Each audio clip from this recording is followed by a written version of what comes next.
Do you know that it is also a taboo to even take your own life?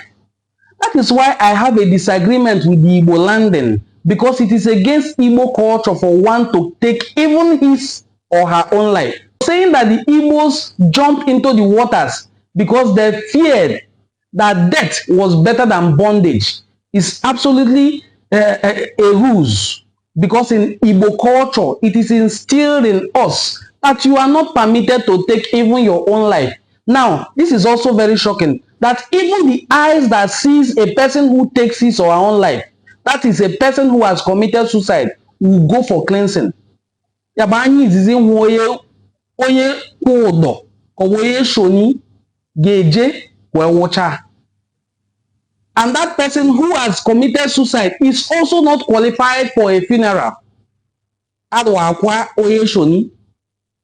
So you see how very sacred the Igbo culture takes the human life.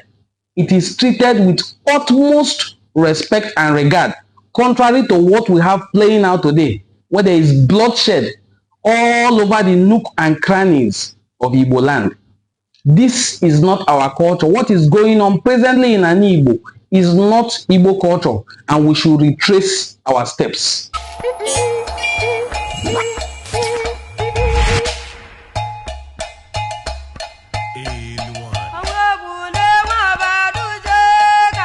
Today, we are diving into something truly fascinating, the rich culture and beliefs of Ani-Igbo civilization, focusing specifically on some of the sacred taboos. This topic is deeply rooted in the traditions shaping the way our ancestors lived, interacted, and even perceived the world around them. If you love learning about ancient customs and unique ways of life, especially the life of our Igbo ancestors, then you are in for a very fruitful journey today.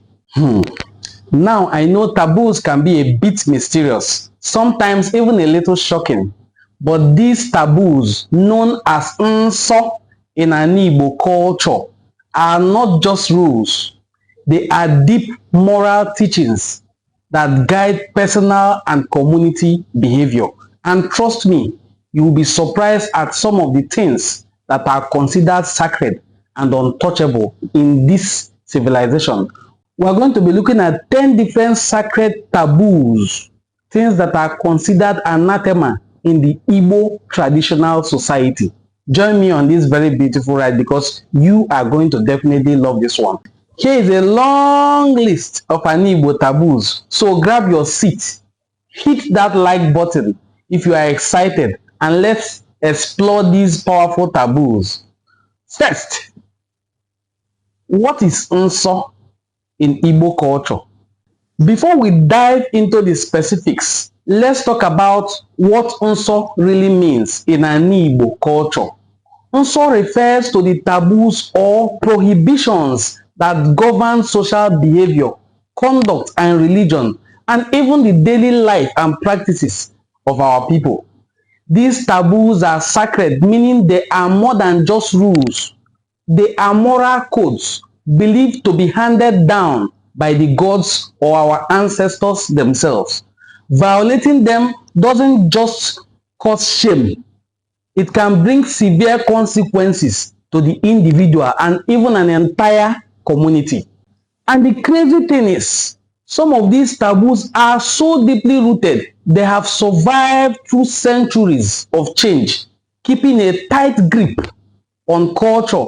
Even when modern world came knocking, they failed to bow to acculturation. First is the taboo against the killing and eating of some certain animals considered sacred or forbidden in Igbo land. Let's get into some of the most interesting taboos, those that involve animals. First off, this one might sound strange to outsiders, but it is completely sacred to Ani-Igbo people. It is strictly forbidden to kill or eat certain animals. Now I'm talking about creatures like the civet cat, known as Edi or Ediabale or Ediura in some parts of Igbo land. The West African giant rat, which some people call Ewi, Eke, which is the mighty python. These are among the animals that are generally forbidden. And then some that are not considered sacred, but unclean, like vulture, are animals that are strictly forbidden by most communities in Igbo land. They are considered anathema. Now, some people do not also eat snail.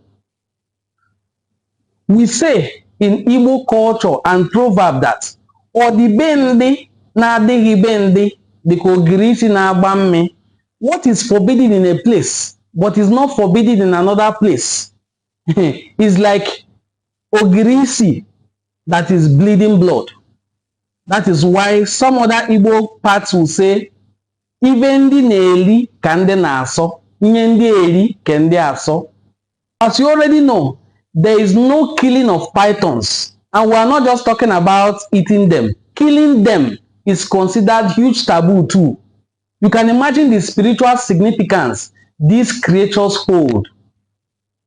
The python, for instance, is considered a messenger or a sacred being in many African cultures, and violating this taboo is seen as greatly disrespectful to the spirits.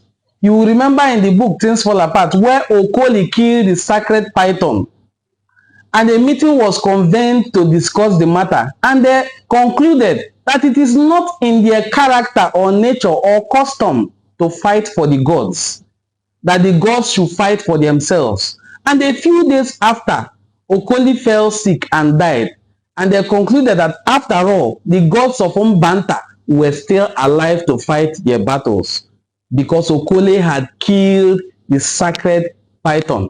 And it gets even more interesting. These creatures are off limits. Other animals in the same category, like certain types of crocodile, which some people call alligator, but alligator is not in our forest. Certain species of crocodile might be considered sacred. But there's one major exception. There's one crocodile.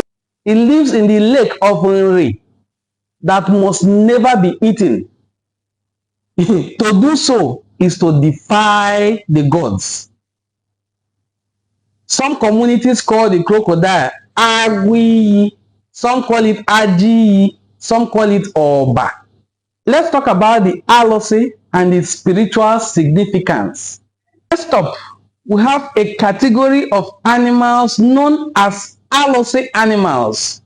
These include things like cows, goats, and fowls. Now, don't get me wrong. These things are animals that are generally allowed in many parts of the world.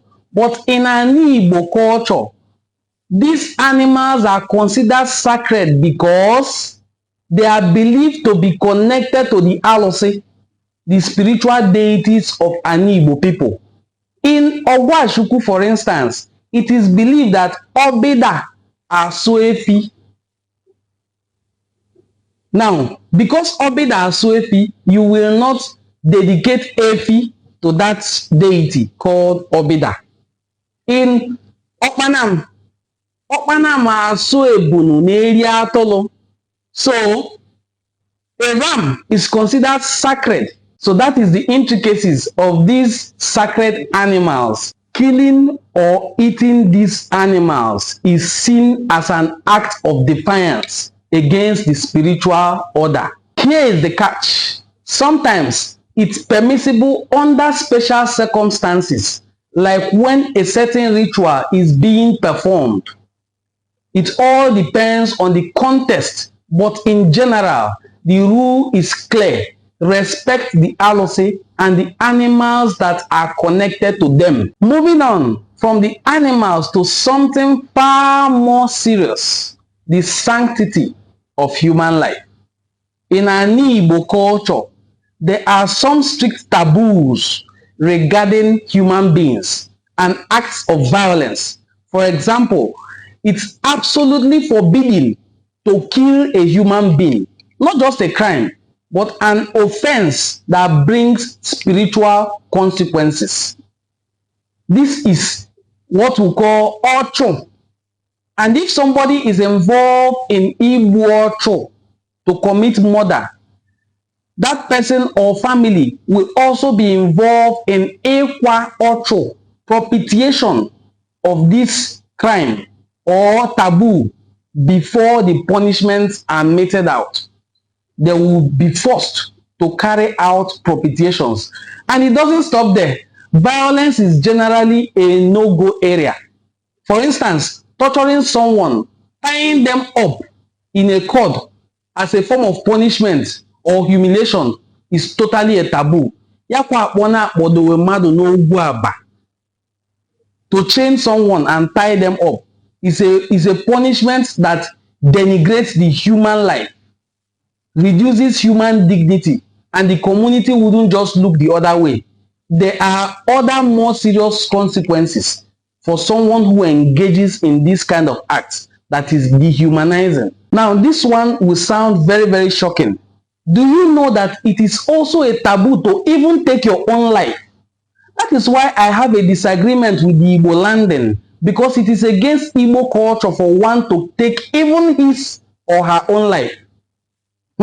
Very, very interesting. So saying that the Igbos jumped into the waters because they feared that death was better than bondage is absolutely a ruse.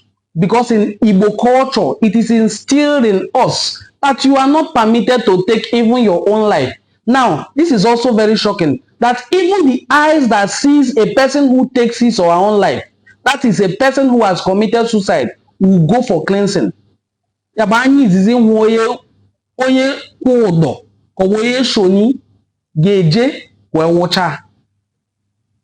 that person who has committed suicide is also not qualified for a funeral. So you see how very sacred the Igbo culture takes the human life. It is treated with utmost respect and regard, contrary to what we have playing out today, where there is bloodshed all over the nook and crannies of Igbo land. This is not our culture. What is going on presently in Ani-Igbo is not Igbo culture, and we should retrace our steps. Suicide is seen as an act of abandonment and abomination, and this doesn't happen in a place where someone has omonna. Similarly, if someone dies accidentally, it's considered a dishonor to both the person and the community. Death, in this sense, isn't just about the end of life. It's about the story, the journey, and the respect for how it is lived. Now, these are two instances. If someone dies in Ubuluku, and they know that this person cannot be buried because funeral right in this period is abolished, it becomes an anathema, it becomes a taboo, it becomes something of shame.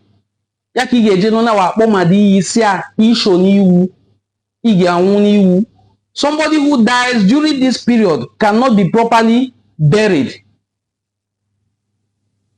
Similarly again, if a woman dies while mourning her late husband, it is one of the deaths considered dishonorable, because people will raise eyebrow like, what happened? So death is not just about the person living this life and going into the afterlife, but the story that follows it. But we have to clarify this. Not all taboos are about death and violence. Some are about how we live together as a community. It is also forbidden to bear false witness. It is forbidden strictly to bear false witness, usually because there is an offer, which is a symbol of justice and truth, sitting there where Omonna or Ebo are having their meetings. Oyebo Madocho is akin to Oyebo Ocho. Oyebo Madamusu is also akin to Oyebo Ocho. So there are things that are not just about death, but how we are able to live together as a community. This is the beauty of the Igbo culture. It is not just about the rules, but the story that follow them. You will agree with me that this is intense. but it's all about maintaining balance and harmony. A person who breaks these taboos isn't just offending the community, they are threatening the spiritual foundations of life. Now, here is a taboo that once was, but is no longer there. It has been repealed. Burying women, children, and untitled men in a wooden coffin is also considered a taboo. The idea is that certain people, due to their spiritual standing or spiritual status, deserve a more respectable burial, a burial that reflects their life and the role they played in the society. These taboos speak to the deep respect for life and the cycles of existence. Everyone has a place, a role, and a legacy. Even in death, there is an acknowledgement of who you were and what you represented and contributed during your lifetime. So, what happens if someone breaks a taboo? Well, breaking a taboo in Ani-Igbo culture isn't just about facing legal consequences. It's about spiritual ramifications. The community would often engage in ritual cleansing and even sacrifice to restore balance. Violators could face exile, curses, or even worse. In some cases, especially during adultery, they undergo propitiation. But the insults are not just rules to be feared. They are not just rules to be feared. They are there to protect and balance life and maintain harmony within the community, as we stated. Communities that have laws, mores, social values are usually cohesive. These taboos, these sacred rules are not just restrictions. They are guidelines for living a meaningful, respectful, and spiritually harmonious life. They reflect the Igbo people's understanding of life's delicate balance between the seen and unseen, which we call agbata mmụọ na mmadụ. If you enjoy this deep dive into the Igbo civilization, these fascinating taboos that I listed, I have not even listed half. I will take time to make more videos. Don't forget to hit the subscription button, like and share your thoughts in the comment section. What do you think about these practices? Would you be able to live by those rules if they are still there today? Some of the rules are still here. Until next time, stay curious, stay respectful, and always be open to learning more about the world around you. Thank you for watching Enu and the Cultural Forum. See you next time in our next video.